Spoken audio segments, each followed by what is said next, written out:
It's Nikki over here at Mountain Sweet Honey Company, and wanted to get on here and just tell you some exciting news that we are going to do a mini series that's going to be within Buzz TV, and this is hopefully going to start for us next month. It's going to be Women in Beekeeping, so it's going to be all about fun facts like what we just talked about with the drones, but it's also going to be spotlighting our queen bees, our women within the beekeeping industry. We'll talk about products that I use, maybe new products that we find, things that we find are very helpful.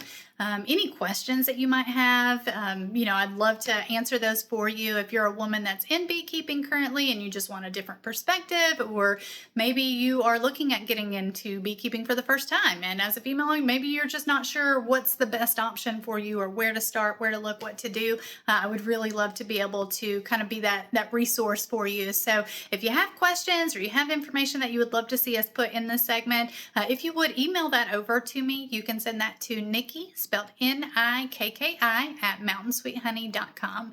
I really look forward to see what you guys come up with, and I know this is going to be a success, and I hope to see you guys next month. So bye!